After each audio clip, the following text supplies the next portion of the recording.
শুভ সন্ধিয়া মৰমৰ ছাত্ৰ ছাত্ৰীসকল আজি মই তোমালোকৰ কাৰণে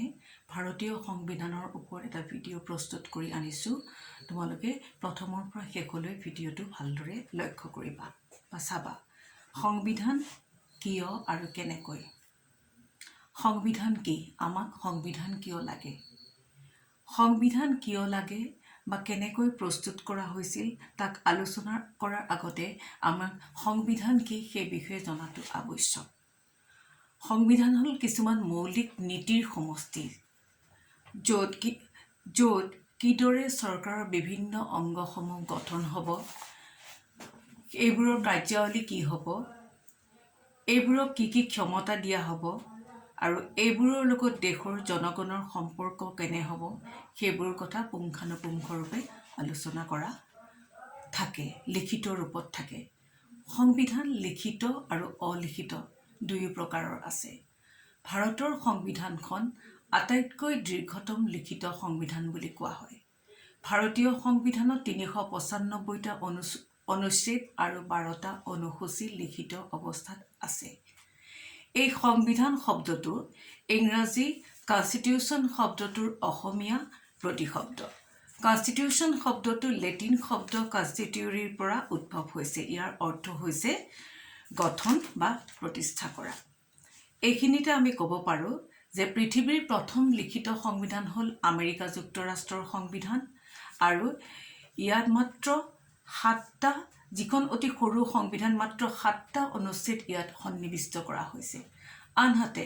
ব্ৰিটেইনৰ সংবিধানখন হৈছে অলিখিত সংবিধান পৰম্পৰাগতভাৱে চলি অহা কিছুমান নীতি নিয়মৰ সমষ্টি হৈছে ব্ৰিটেইনৰ সংবিধান এতিয়া আমি ক'ব পাৰো আমাক কিয় সংবিধান প্ৰয়োজন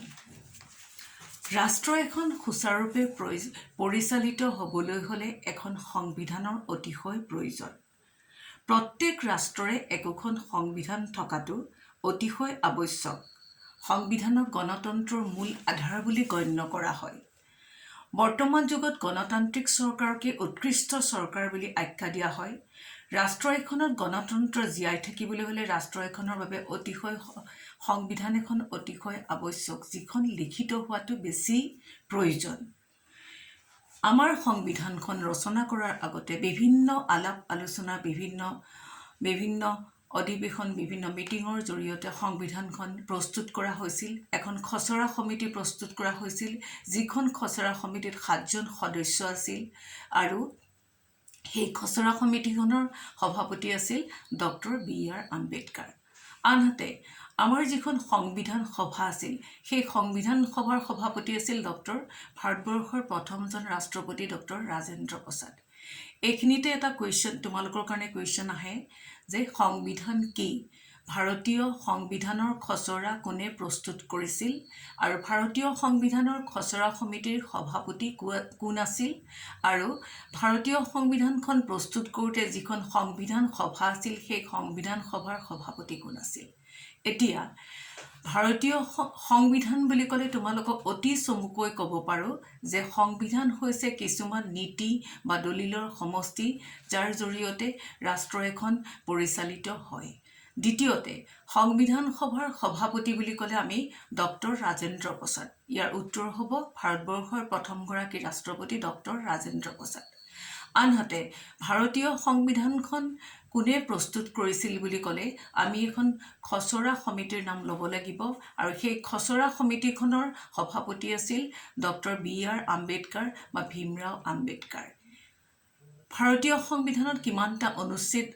আৰু অনুসূচী আছে ভাৰতীয় সংবিধানখন পৃথিৱীৰ ভিতৰত আটাইতকৈ লিখিত দীৰ্ঘতম সংবিধান ইয়াত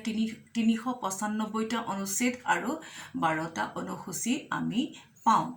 বৰ্তমানলৈকে ইয়াৰ পৰিৱৰ্তন হৈ আছে কিন্তু তোমালোকৰ কাৰণে 395টা অনুচ্ছেদ বা 12টা অনুসূচীত লিখিলেও তোমালোকৰ শুদ্ধ হ'ব তোমালোকৰ কিতাপৰ মতে এইখিনিতে আহিল ভাৰতীয় সংবিধানৰ উৎসসমূহ কি ভাৰতীয় সংবিধানৰ উৎস বুলি ক'লে আমি বিভিন্ন উৎস দেখিবলৈ পাওঁ প্ৰথম হৈছে ভাৰতীয় সংবিধানৰ আইনসমূহ ভাৰতীয় সংবিধানখন প্ৰস্তুত কৰোঁতে বিভিন্ন আইনৰ সহায় ল'ব লগা হৈছিল যিবিলাক ভাৰত চৰকাৰৰ বিভিন্ন আইন, যিবিলাক আইন যেনে 1909 চনৰ আইন, 1919 চনৰ আইন, 1935 আৰু ভাৰত স্বাধীনতা আইন 1947, এই আইনখনৰ সৰহভাগ নীতিয়েই, বিশেষকৈ 1947 চনৰ সৰহভাগ নীতিয়েই সংবিধান প্ৰণেতাসকলে ভাৰতবৰ্ষৰ বাতাবৰণৰ সৈতে মিলাই স্বাধীন ভাৰতবৰ্ষৰ বাবে নতুনকৈ ৰচনা কৰিবলগীয়া সংবিধানখনত অন্তৰ্ভুক্ত কৰিছিল। দ্বিতীয়তে আৰু এটা উল্লেখযোগ্য উৎস হৈছে ব্ৰিটিছ সংবিধান। আমি যিহেতু 200 বছৰ কাল ব্ৰিটিছৰ অধীনত আছিলোঁ, গতিকে ভাৰতীয় নেতাসকলে ব্ৰিটিছ শাসন ব্যৱস্থাৰ লগত ভালদৰে পৰিচিত আছিল। সেয়েহে সংবিধান প্ৰণেতাসকলে ব্ৰিটিছ সংসদ ব্যৱস্থাৰ আৰ্হিত ভাৰতীয় সংসদ ব্যৱস্থাৰ আৰ্হি প্ৰস্তুত কৰিছিল। ইয়াৰ উপৰিও বিভিন্ন অন্যান্য সংবিধানৰ প্ৰভাৱ, বিশেষকৈ আমেৰিকাৰ সংবিধান, কানাডাৰ সংবিধান, আইৰিছ সংবিধান, ফ্ৰান্সৰ সংবিধানৰ নাম আমি ল'ব পাৰোঁ।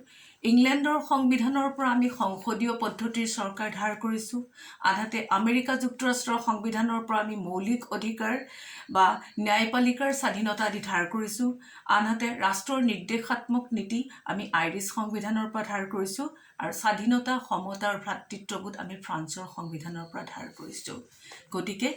এইখিনিয়ে হৈছে ভাৰতীয় সংবিধানৰ তোমালোকে জানিবলগীয়া কথা। বিশেষকৈ HSৰ প্ৰথম বাৰ্ষিকৰ ছাত্ৰ ছাত্ৰীসকলৰ কাৰণে এইখিনিয়ে হৈছে